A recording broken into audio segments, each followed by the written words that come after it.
Bonjour François. Bonjour. Alors, vous êtes ici pour participer au projet Dessiner le droit dans l'Anthropocène.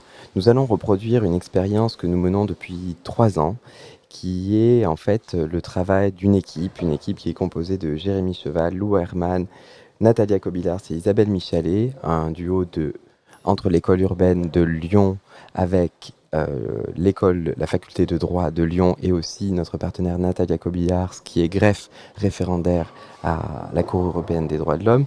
Nous avons fabriqué ensemble ce projet depuis bien longtemps qui s'appelle Dessiner le droit, où un juriste spécialiste d'une affaire montre de manière créative en quoi le droit répond aux défis de l'Anthropocène à travers une affaire à laquelle il est spécialiste.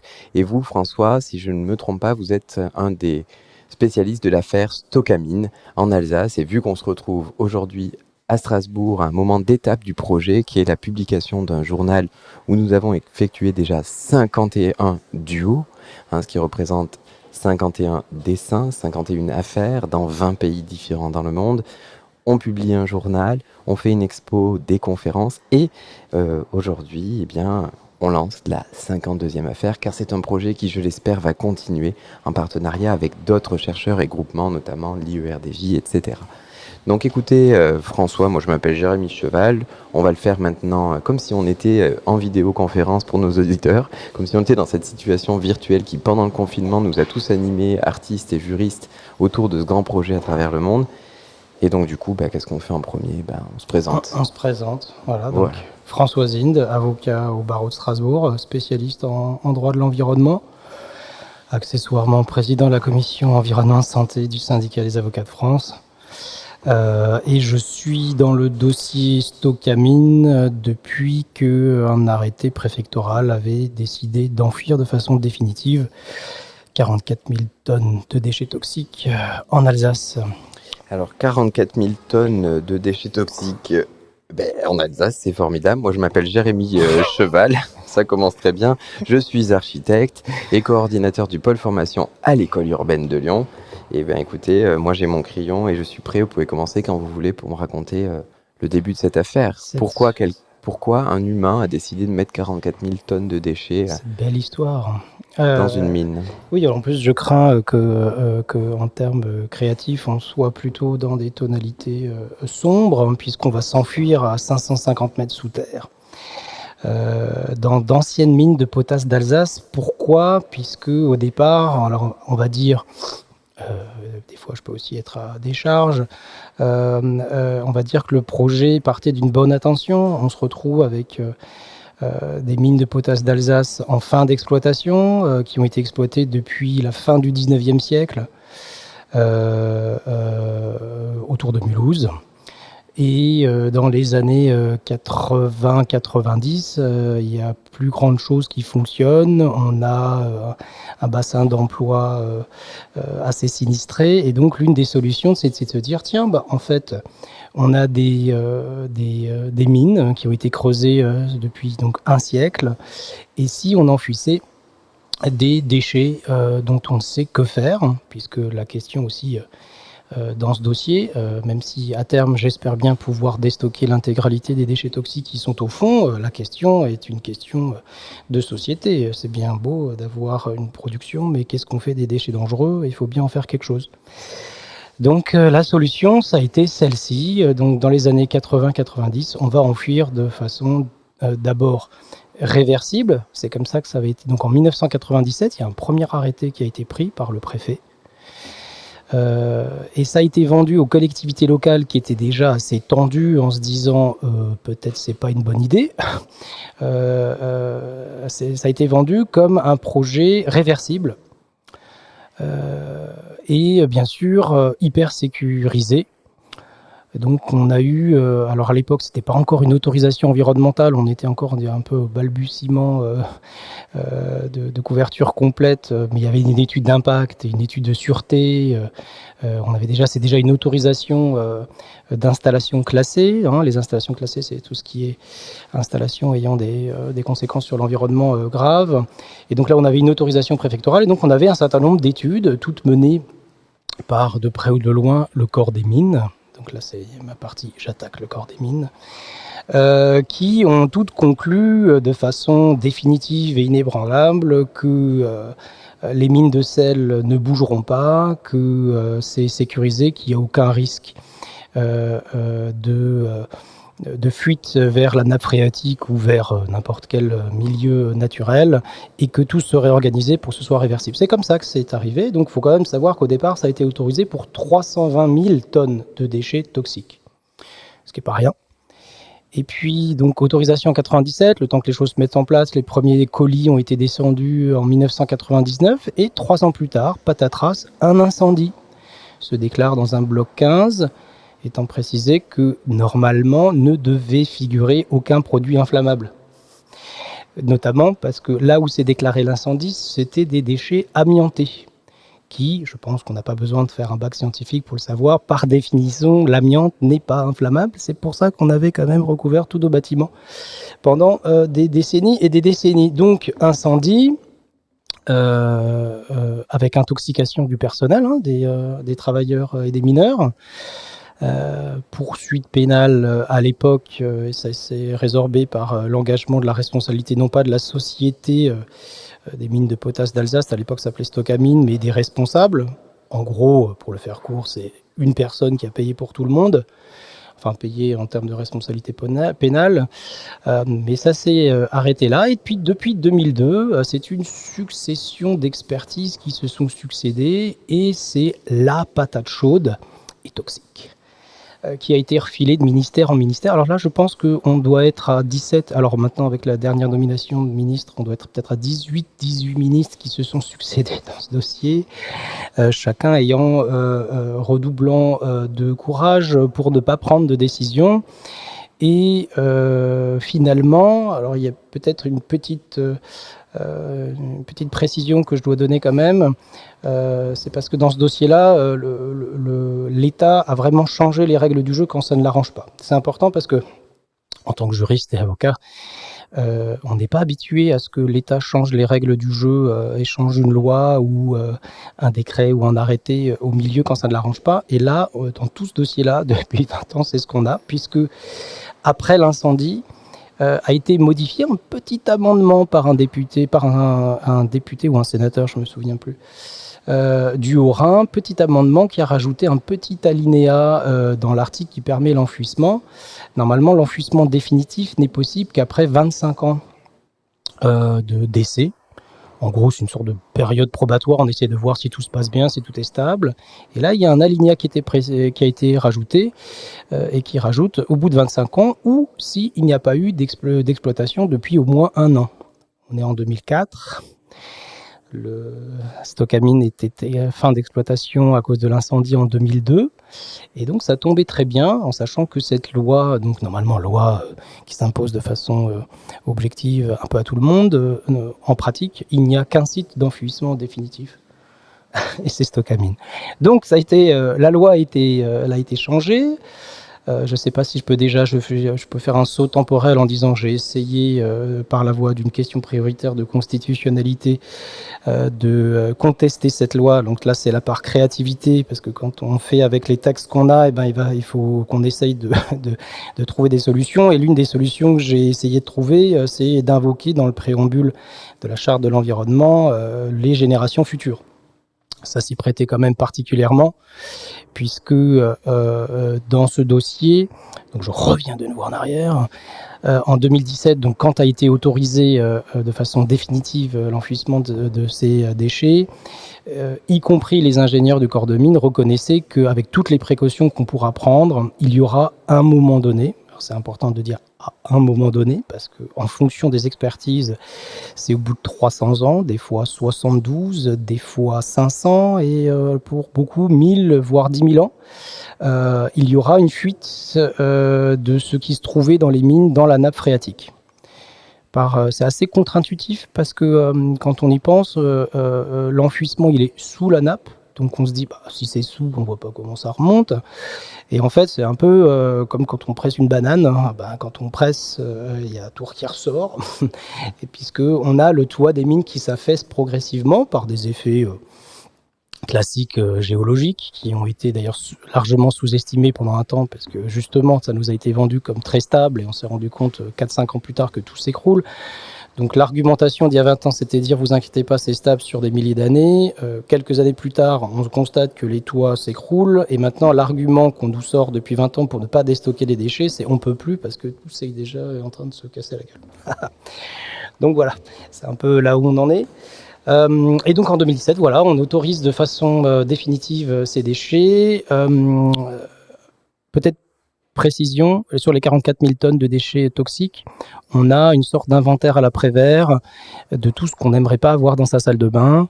Arsenic, mercure, plomb, cadmium, déchets phytosanitaires, donc pesticides, déchets médicaux, résidus d'incinération, des métaux lourds.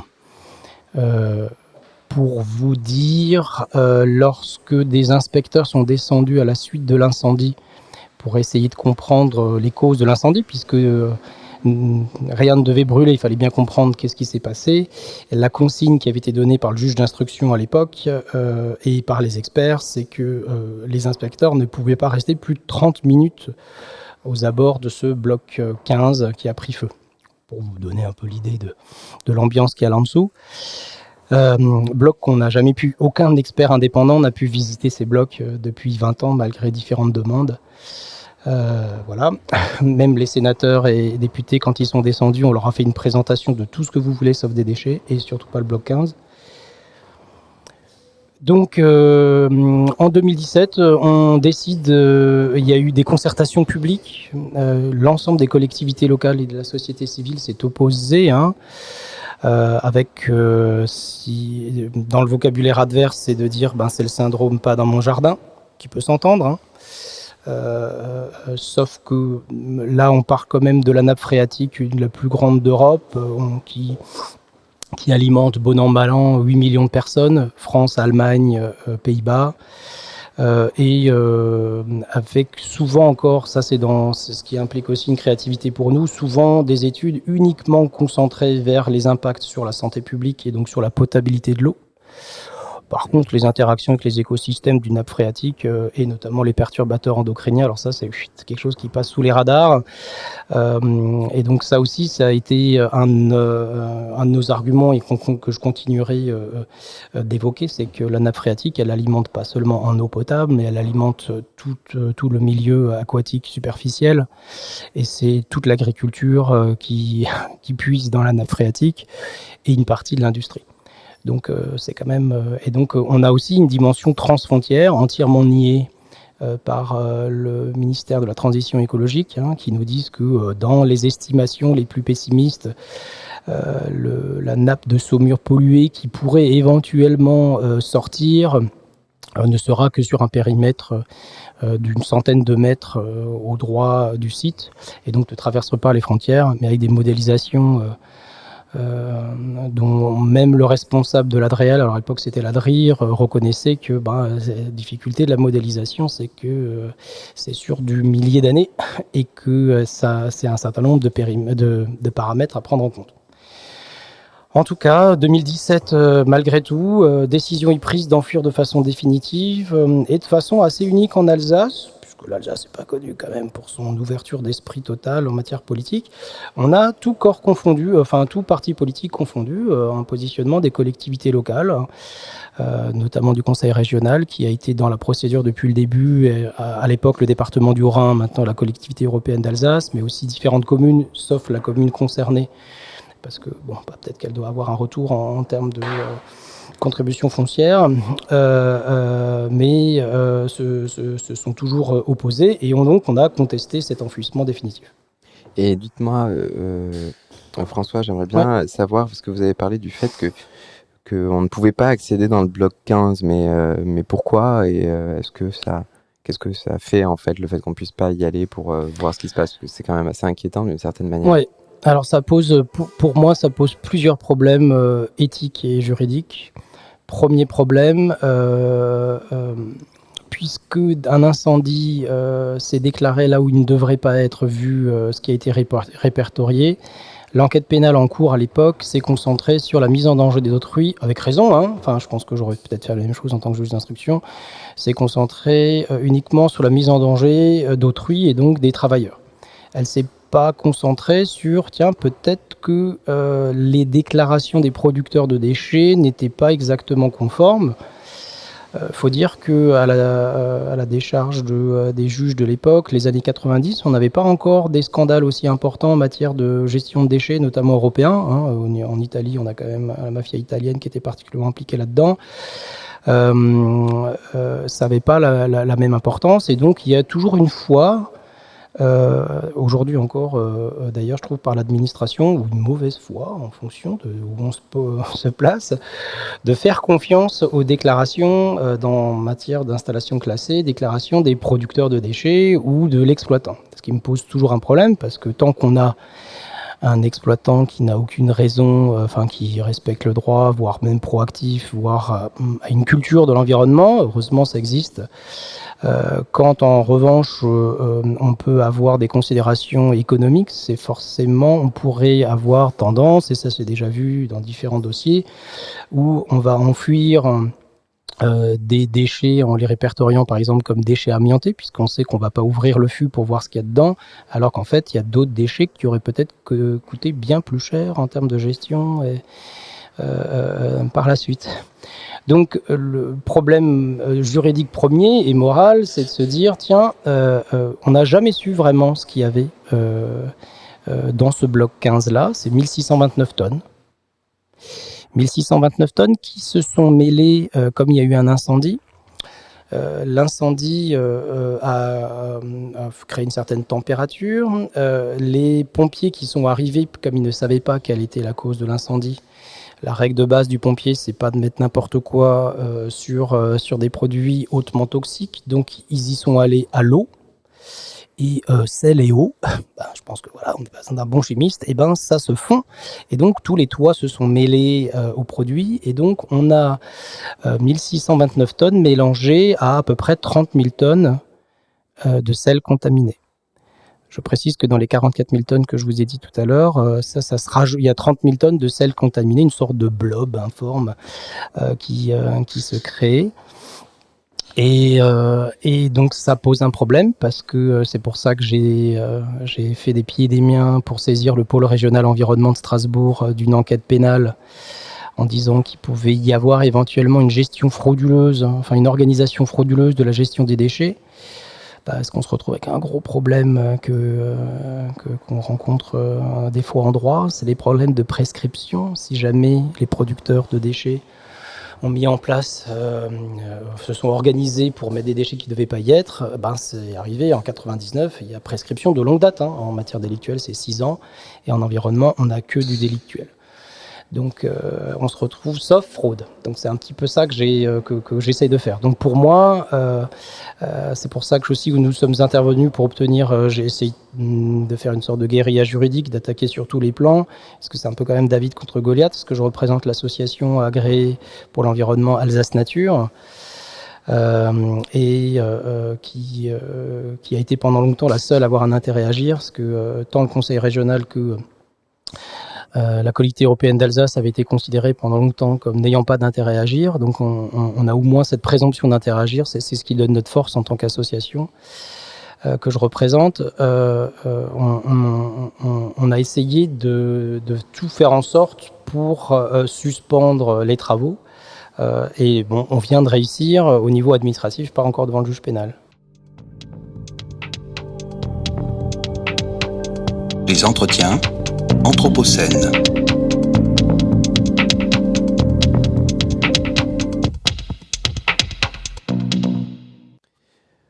Nous sommes toujours dans Dessiner le droit dans l'Anthropocène. Je suis avec Françoise Inde et nous sommes sur cette affaire Stocamine, affaire effectivement de stockage de déchets hautement problématiques, on va dire, au niveau environnemental, qui sont mercure, arsenic, cyanure, amiante, dans un site enfoui depuis bien quelques années, même pas mal.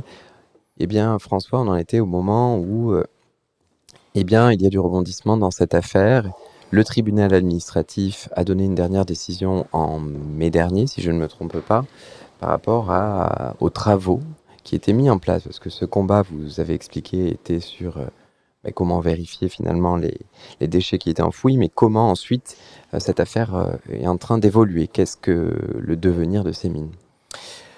Oui, alors ça s'est fait en plusieurs temps, mais à partir du moment où ils ont autorisé de façon définitive, ils ont par la même occasion pris l'option.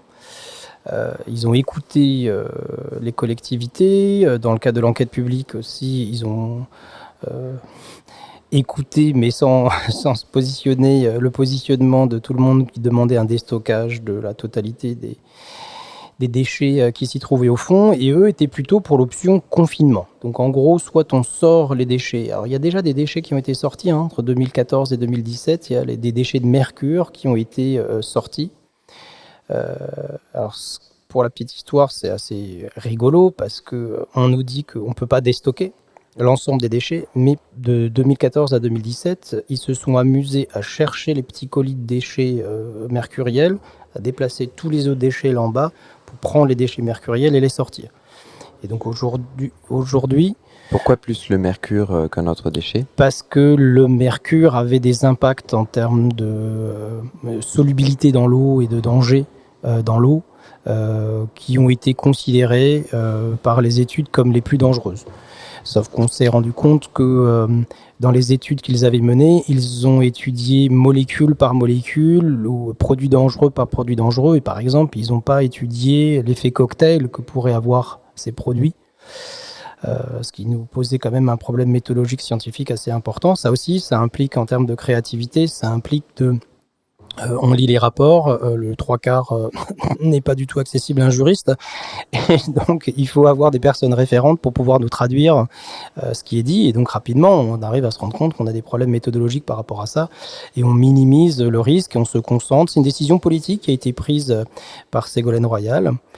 À l'époque, au départ, c'est Delphine Batho qui a dit stop quand elle était de façon très provisoire ministre de l'Environnement. D'ailleurs, je crois que Ségolène Royal n'est pas restée bien plus longtemps.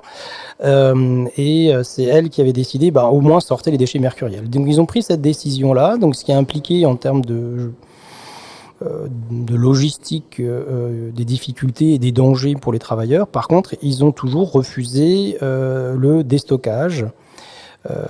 Et ça a toujours été quelque chose qui nous a assez surpris parce que les Allemands, qui ne sont pas connus pour un esprit fantaisiste, avaient eu des problématiques comparables dans la mine de Haas en Basse-Saxe, où les Allemands avaient aussi eu une bonne idée d'enfouir des déchets radioactifs dans une mine de sel. Et comme leurs homologues français, ils ont aussi dit ça passe, ça va tenir. Et puis, comme leurs homologues français se sont rendus compte, mince, il y a de l'eau qui s'infile partout, ça pollue la nappe phréatique. Et les Allemands ont décidé, alors eux, c'était pas en tonnage, c'était 125 000 fûts. Donc je peux plus vous dire combien de tonnes, mais enfin du déchet radioactif de moyenne activité, ce qui est pas facile. Vous imaginez bien que ça doit pas être évident à ressortir. Les Allemands ont décidé de tout déstocker. Et on a eu des problématiques comparables en Suisse aussi, dans la carrière de Bonfol, dans les années 2000, où pareil, là c'était l'industrie chimique de Bâle qui avait entreposé un certain nombre de déchets toxiques en se disant oh, ça passe, et là aussi ils se sont rendus compte ah mince, en fait ça ne passe pas. Et là en Suisse en revanche on a appliqué le principe pollueur-payeur, et c'est l'industrie chimique qui a tout déstocké. Et en France on décide du contraire, on décide de confiner, ce qui est un petit peu une ouverture de boîte de Pandore à tous les fantasmes, parce que quand on refuse de nous pouvoir accéder aux mines, quand on refuse d'avoir un inventaire complet des déchets, et quand on s'obstine à vouloir absolument recouvrir de béton ce qui s'y passe, quand on a une opacité, il y a l'imagination. Du coup, ça veut dire, ce que vous avez dit au départ, que c'était une capacité de 320 000 tonnes de déchets. Est-ce qu'on est en train de parler là de 320 000 tonnes de béton? Non. Ils vont remblayer le bloc 15 notamment, celui où il y a le blob, et ils vont recouvrir et faire des barrières de confinement en béton. Le marché public a été octroyé à Bouygues d'un béton spécial. Ils vont recouvrir de béton les autres déchets qui ne sont pas dans le bloc 15. Donc en gros 1629 tonnes seulement et les 30 000 tonnes de déchets du bloc 15 et puis le reste, les 42 000 tonnes et les poussières qui sont éparpillées dans la mine. En partant du principe, alors ça c'est rigolo aussi parce que c'est au nom de l'innovation, en plus je ne dois pas dire ça à un architecte, mais au nom de l'innovation et du béton, parce qu'on va mettre en œuvre on va mettre en œuvre des techniques jamais mises en place, que ça n'a jamais été vraiment mis en place à une telle échelle. Il y a eu des pilotes qui ont été faits, pas à Stockamine mais en Allemagne. On part du principe que ça va tenir. C'est vrai que ça paraît quand même inconcevable de faire dans un lieu normalement où on n'a pas le droit d'accéder, d'aller construire une énorme semelle en béton pour protéger tout ça. Alors ça paraît d'autant plus... Alors d'abord, techniquement, vous imaginez que c'est difficile. Ensuite, c'est pas à vous que j'apprends que le béton se fait avec de l'eau. Et que donc c'est rajouter encore de l'eau et donc des possibilités de fuite dans des mines qui sont déjà dont l'ennoyage est prévu à plus ou moins long terme. Et puis c'est pas à vous que j'apprends non plus que sel et béton c'est pas vraiment génial en termes de stabilité sur le très long terme, puisque le but c'est de confiner, de retenir ceci dans le plus long terme.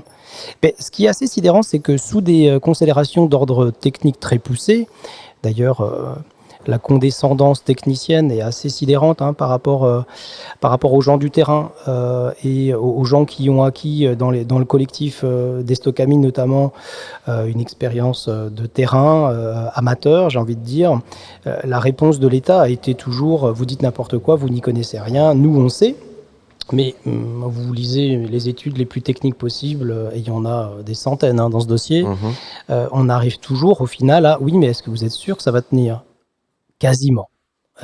Finalement, la réponse est toujours quasiment. Et moi, je réponds on n'en sait rien, puisque on n'a pas beaucoup d'architectures qui ont tenu des milliers d'années, surtout dans une telle configuration. Et avec le problème de la mémoire. C'est quelque chose qui reviendra d'ailleurs pour les déchets nucléaires de Bure. Le problème de la mémoire. Il y a une sorte de fascination technologique. C'est pour ça que je vous regarde en tant qu'architecte. Une fascination technologique pour dire on va y arriver. On sait faire, et j'ai aucun doute qu'ils y arrivent et qu'ils savent faire. Par contre, de se projeter sur des temporalités de centaines d'années, de milliers d'années, c'est quelque chose que je crois qu'on ne sait pas faire. Et surtout pas le technicien, à la limite le philosophe. Mais, et encore là, on est sur une temporalité de quelques milliers d'années. Sur les enfouissements des déchets nucléaires, on sera sur des centaines de milliers d'années. On n'a pas besoin d'être un grand historien non plus pour se rendre compte que 500 ans en arrière, on n'en était pas là aujourd'hui, et que d'autres civilisations se sont cassées la gueule, et on ne sait pas ce qu'on va devenir nous. Et d'ailleurs, l'avenir n'a pas l'air hyper rassurant en termes de réchauffement climatique et ce genre de choses. Donc ça veut dire quoi ? Dans 1200 ans, est-ce qu'on sera en capacité d'avoir bien compris ce qu'il y avait là en dessous ? Est-ce qu'on sera en capacité de gérer une pollution de la nappe phréatique qui s'étalerait ? Est-ce que les normes aujourd'hui que je considère, mais je ne suis pas le seul, mais je fais confiance de ce côté-là aux scientifiques, que je considère comme obsolètes en termes de potabilité, notamment des perturbateurs endocriniens, est-ce que dans 500 ans, s'il y a une fuite de tous ces déchets toxiques, est-ce qu'on ne va pas se rendre compte qu'il y a des conséquences bien plus importantes, notamment cancérigènes et ce genre de choses ? Mais oui, vous parliez de réversibilité. Bon, alors là, je ne vais pas prendre mon rôle d'animateur radio, mais en fait, j'aimerais quand même revenir sur le fait que du coup, quand même, vous me permettez de réfléchir à cette question en tant qu'architecte, bien sûr, et c'est là en quoi on se rejoint, parce que moi, je travaille en tant qu'architecte, mais plus sur les enjeux de la recherche et de l'anthropocène. Et bien sûr, je vous rejoins également sur le fait que de l'architecture de plus de 500 ans, c'est très rare d'en trouver dans une ville. Donc effectivement, la ville n'est pas une stase, les constructions ne le sont pas, et tout même pareil pour les décharges. Donc c'est un message finalement à garder toujours en tête sur le fait que toute construction, du moins en tout cas pour les habitats, l'éternité n'est pas vraiment un concept à part une idée plus ou moins on va dire de l'ère historique des humains, et que si on le regarde à bien d'autres échelles, ce qui est un peu le cas ici, puisqu'on rentre quand même dans des strates géologiques d'une certaine manière, eh bien on se rend compte que finalement la temporalité de ce désastre sous nos pieds, hein. J'ai l'impression que c'est sous nous. Ah bah, c'est sous nos pieds, hein. Ah oui. Enfin, Mulhouse, c'est pas bien loin, hein. Et oui. Et la nappe phréatique, c'est Et la la même. phréatique, elle s'étale de partout. Elle est à moins d'1 mètre du sol pour une bonne partie de l'Alsace. Donc c'est vraiment juste là, hein. Donc c'est une sorte de bombe à retardement. On est vraiment dans une dimension dystopique. Il y a une série allemande, Dark, là, qui était sur des déchets radioactifs, qui a dû vraiment s'inspirer de ce qui s'est passé en Allemagne. Mais oui, ça pose un problème, surtout que en termes d'architecture de l'extérieur, alors bien sûr, on a toutes les données vent, pluie, etc. Mais là aussi, dans une configuration avec d'autres défis technologiques, hein, de pression géologique, de séisme, d'humidité, de sel. C'est pas génial en termes de, de construction destinée à être très solide. Alors moi, ce qui m'intrigue, et du coup j'aimerais bien vous entendre là-dessus, parce que Ouais. finalement j'ai l'impression qu'on a creusé un trou qui est en fait une énorme impasse de 550 mètres sous nos pieds, et que cette impasse-là, même si on la coule sous le béton, ou même si on efface tout ce qu'on a fait, on n'y arrivera pas. Il y aura toujours finalement ces traces. On peut faire tout ce qu'on veut pour cacher ces preuves-là. Finalement, là vraiment, c'est de l'anthropocène dans de l'extractivisme, et c'est sur cette couche-là qu'on rajoute... Ah ouais, mais là c'est vraiment, c'est vraiment l'illustration d'une réflexion à court terme et d'un legs aux générations futures, ou d'un patrimoine commun bien pourri qu'on lègue aux générations futures. Ça pose vraiment, on s'inscrit vraiment dans l'anthropocène avec ces idées alors moi je mets ça sous le nom d'une, je peux pas, le qualificatif de fascination reste fascination par rapport aux défis technologiques. C'est quelque chose qui revient beaucoup dans ce dossier, puisque on peut vraiment avoir quasiment les mêmes intervenants à 20 ans d'intervalle, donc là du coup à échelle humaine, qui vont vous dire l'inverse de ce qui a été dit 20 ans auparavant. Donc 20 ans auparavant, tout est solide, tout ce qu'on on gère très bien, on comprend, on sait ce qui se passe. 20 ans plus tard, en fait, rien n'est solide, on n'a pas de certitude. On avait sous-estimé l'influence de l'eau et des failles qu'il peut y avoir. Et pour vous donner un petit exemple, quand le dossier a été fait, d'ailleurs j'ai averti, parce que le prochain dossier qui va être fait, je me serais curieux s'ils ont pris cette donnée en compte, on est dans une zone de sismicité modérée à faible, dans la plaine d'Alsace, qui a été entièrement, en tout cas qui est entièrement remise en cause, parce qu'il y a eu un séisme en 2019 à Theil, vers Montbéliard ou Montélimar, je me souviens plus. Montélimar. Voilà, qui a été complètement surprenant. Personne ne l'avait, ça correspond absolument pas à la cartographie des sismicités, et qui c'est l'origine du tremblement de terre. C'était à 1 km de profondeur. Donc c'est pour vous dire que dans tous les dossiers, dans le dossier Stocamine, on nous dit de toute façon si un tremblement de terre ou un risque sismique, la problématique se passera à hauteur de surface, hein, un peu comme pour les bâtiments. Mais là on a un exemple d'origine, alors le mot m'échappe maintenant, mais d'origine du séisme, qui était situé à 1 km de profondeur. Donc on peut tout à fait imaginer que c'est quelque chose qui pourrait arriver à proximité du site Stocamine. Et là, qu'est-ce qu'on fait si tout s'écroule ? Effectivement, je vais vous proposer une prochaine pause musicale. Effectivement, on devait s'arrêter ici, mais j'ai quand même une question à vous poser très prochainement sur la question de la créativité du droit derrière tout ça. Ouais. Parce que là, vous venez de rappeler ce qui vient de se passer il y a quelques années à Montélimar, sachant qu'effectivement la construction de la centrale nucléaire de Cruas, qui était construite pour résister à 5 sur l'échelle de Richter, a vécu, bien sûr, sur cet endroit où les plaques se rejoignent, hein, comme on nous le raconte dans les cours d'histoire, effectivement, qu'on attend le grand séisme à cet endroit-là, qui bien sûr va dépasser, et qui a pour une fois sursauté à 5,5 sur l'échelle de Richter. Effectivement, en habitant à côté de celui-là, je vous avoue que la question était réelle. Les entretiens Anthropocène.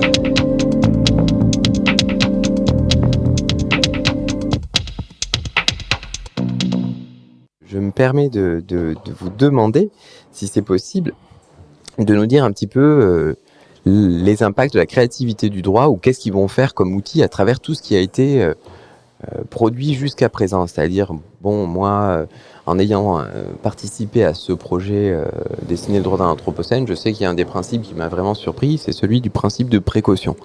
Et cette affaire, finalement, me ramène vers le principe de précaution. Est-ce que, j'aurais envie de prendre soin de ce lieu-là, hein, et quels sont les outils que les juges peuvent mobiliser pour une situation aussi complexe?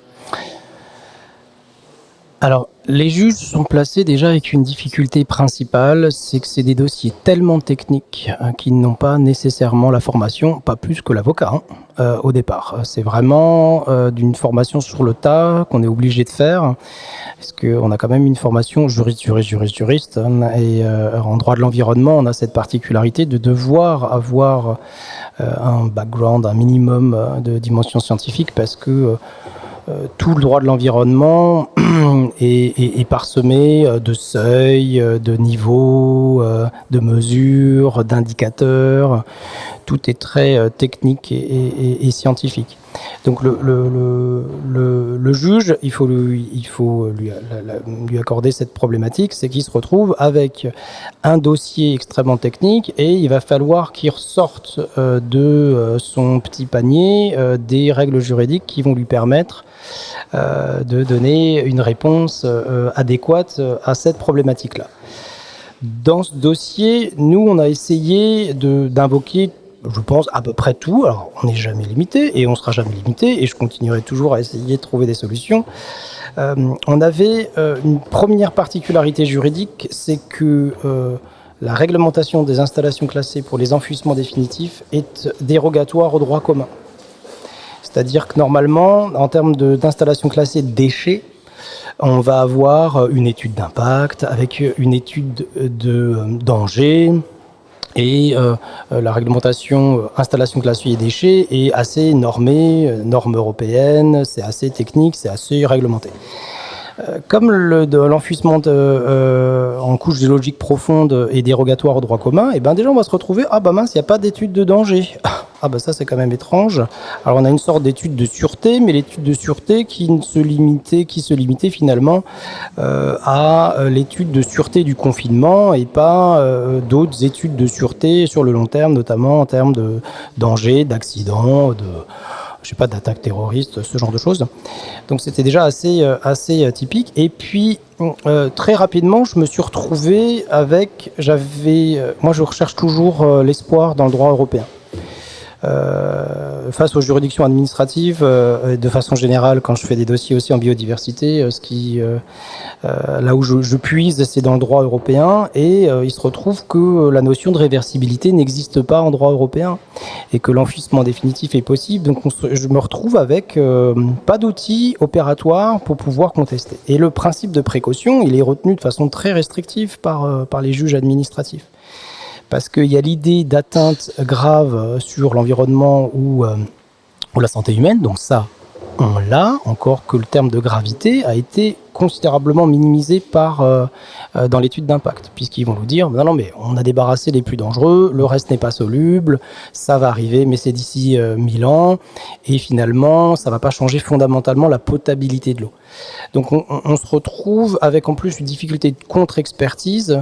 Ça, c'est peut-être les grosses faiblesses. Je ne sais pas si c'est aussi, ça répond indirectement à votre question. Grosse faiblesse dans ce type de dossier, c'est qu'on a des machines de guerre d'études d'impact et d'études techniques en face, par les différents, le BRGM, l'INERIS, etc. Et nous, on se retrouve avec soit des bénévoles retraités ou bénévoles du CNRS, mais qui peuvent intervenir qu'à titre bénévole ou anonyme. Et donc, j'ai dû sortir de mon chapeau un expert qui était intervenu, un expert suisse, qui était intervenu à l'époque et qui a géré des déchets, notamment radioactifs en Suisse, pour que j'ai enfin une oreille, quelqu'un qui me dise mais si c'est possible de déstocker et non, ça va pas tenir et le danger il est toujours là. Donc ça, c'est déjà une première chose. Les principes constitutionnels, principe de prévention, principe de précaution, principe pollueur-payeur, devoir de vigilance environnementale, etc., qu'on nous enseigne à la faculté. Dans ce dossier, on a une sorte de, et alors en plus de participation effective du public, on a une sorte de violation de la plupart des principes constitutionnels, mais qui n'étaient pas très opératoires pour pouvoir l'arrêter. Et donc le premier arrêt qu'on a eu, arrêt dans tous les sens du terme, arrêt des travaux et arrêt de la Cour administrative d'appel de Nancy, ils ont préféré être dans la sécurité. Puisqu'ils ont trouvé un vice, ils ont pas trouvé, on leur a produit et ils l'ont retenu, un vice de procédure qui était celui de dire que vous ne disposez pas des garanties financières et des capacités financières pour couvrir le risque en cas d'accident. En sachant que c'était un argument, franchement, qu'on avait évoqué comme ça, mais moi, j'y croyais pas trop parce que c'est l'État derrière, donc capacité financière, forcément, ils l'ont. Ça a été retenu pour stopper les travaux. Donc nous, en termes de créativité, ça implique toujours de revoir ce qui se passe en droit comparé, droit européen et droit comparé, c'est la clé, voir qu'est-ce qu'ils font les gens d'à côté. Et on a de la chance, les Allemands et les Suisses, comme je vous ai dit tout à l'heure, ils ont déjà dû réfléchir à ça. Et en termes de créativité, moi, ce que je suis en train de faire, c'est d'essayer pas d'essayer, je me mets en rapport avec la société civile et les collectivités locales qui étaient intervenues dans la gestion des déchets en Suisse et en Allemagne, pour me dire, ok les gars, vous avez fait comment, qu'est-ce qui s'est passé, pourquoi vous déconfinez, pourquoi le béton n'a pas été retenu, est-ce que ça c'est possible, est-ce que et de voir finalement le retour, que ce soit juridique ou technique. Eh bien écoutez, Sylvain, on va devoir... François. Alors celle-là, Sylvain. Je suis tout à fait désolé, non, je m'en excuse. Aucun souci, Sylvain ça me va, la forêt, tout ça. C'était passionnant et écoutez, moi j'en suis à une coupe transversale sur les différentes strates de cette histoire. Merci beaucoup pour cette affaire Stocamine. Merci à pour vous. la présentation et écoutez, on essaiera de vous faire suivre l'aventure de cette affaire qui va être dessinée effectivement et espérons que la suite en cassation et tout le reste nous amène quelque part. Ok, merci à vous.